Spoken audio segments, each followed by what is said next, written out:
Hi everyone, সবাই কেমন আছো? আশা করছি সবাই খুব ভালো আছো। অ্যান্ড আজকে একটা নতুন ভ্লগে তোমাদের অনেক ওয়েলকাম। আর আমার ভয়েসটা প্লিজ একটু অ্যাডজাস্ট করে নিও, বিকজ আমার প্রচণ্ড ঠান্ডা লেগেছে, ওর জন্য আমার গলাটা একটু ভেঙে গেছে। তো যাই হোক, আজকে ভ্লগটা কিন্তু তোমরা পুরোটা দেখতে পারবে। শপিং ব্লগ এটা হচ্ছে। অ্যাকচুয়ালি নিউ মার্কেটে আমরা ঢুকে গেছি, তো এখান থেকেই মার্কেট তো শুরু হয়ে গেছে, তোমরা আশা করি অনেকেই জানো। তো যাই হোক, আমরা কিছু উইন্টার কালেকশন কিনতে গেছিলাম ওখানে। অ্যান্ড খুব তাড়াতাড়ি আমার বিয়ের শপিংও আসছে, তোমাদের সাথে শেয়ার করব। এটা শেয়ার করার পরেই তো আমাদের বিয়ের শপিং আসছে। তো এখান থেকে আমার অনেক কিছু কেনাকাটি ছিল, অনেক কিছু কেনাকাটি করে নিয়েছি আমি অলরেডি। আর দেখতেই পাচ্ছ কত ব্যাগের দোকান। আমার না ব্যাগের দোকান দেখলেই খুব ভীষণ ভালো লাগে। একটু কিছু ড্রেসের কালেকশন দেখিয়ে দিলাম তোমাদেরকে। আর প্রচুর ভিড় হয়েছিল ওই দিনটা, তোমাদেরকে একটু ঘুরিয়ে দেখিয়ে দিচ্ছি। আমি সম্পূর্ণটা ডাবিংয়ের মাধ্যমেই তোমাদেরকে শোনাচ্ছি, কারণ প্রচণ্ড আশেপাশে চেঁচামেচি আওয়াজে হয়তো তোমরা একটু প্রবলেম হতে পারে ভিডিওটা, তাই না অরিজিনাল ভিডিওটা দিলাম না। আর এই ব্যাগটা আমার ভীষণ সুন্দর লাগছিল। এখান থেকে আমি একটা ব্যাগ নিয়েছিলাম, এই ব্যাগটাই বোধহয় নিয়েছিলাম, আমার এখন ঠিক মনে পড়ছে না।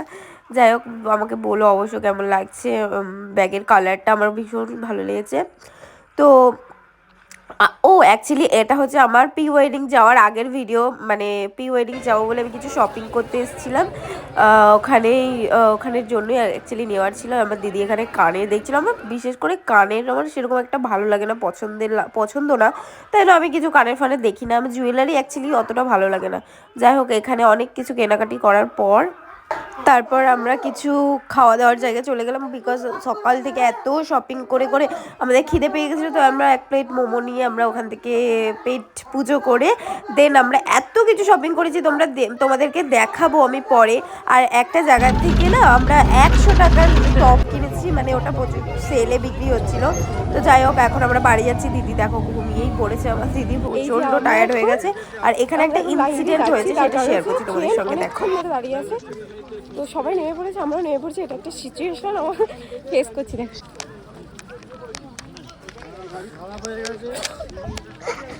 চারিদিকে অন্ধকার রীতিমতো, আর আমরা এখন লাইন দিয়ে হেঁটে হেঁটে যাচ্ছি। ট্রেন ওখানে দাঁড়িয়ে আছে, আমরা এখন ব্যান্ডেল স্টেশনে হেঁটে হেঁটে যাচ্ছি হুগলি থেকে।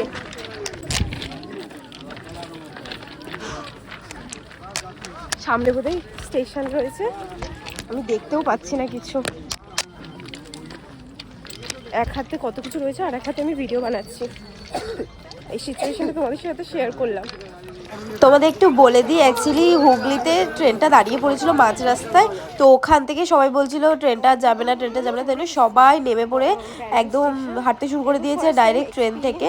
তো এটাই তোমাদের সাথে শেয়ার করলাম, একটা এরকম এক্সপিরিয়েন্স ফার্স্ট টাইম হয়েছে, সেটাই তোমাদের ব্লগে শেয়ার করলাম। জানিও কেমন লাগলো, আমার তো ভীষণ অ্যাডভেঞ্চার লেগেছে। মানে আমরা হুগলি স্টেশন থেকে কিছুটা একটু দূরে ওখানটা ট্রেনটা দাঁড়িয়ে পড়েছিল। তো একদম হুগলি থেকে আমরা বলতে পারো একদম ব্যান্ডেল অবধি হেঁটে হেঁটে লাইন দিয়ে এসেছি। সবাই ছিল খুব একটা, এ দেখো অলরেডি আমরা মানে পৌঁছেও গেছি। তো এবার ট্রেন আসবে, ভিড়টা জাস্ট দেখো, ভীষণ ভিড় ছিল, মানে কারণ সবাই চলে এসেছিলো। কোনো মতন আমরা মগরাতে নেমেছি বর্ধমান লোকাল ধরে। দেন আমরা এখন বাড়ি যাচ্ছি। আশা করছি এই ভিডিওটা তোমাদের ভালো লেগেছে। ভিডিওটা ভালো লাগলে লাইক কমেন্ট শেয়ার করে দিও, চ্যানেলটাকে সাবস্ক্রাইব করে দিও। আজকের জন্য বাই বাই, পরে একটা ভিডিওতে দেখা হচ্ছে।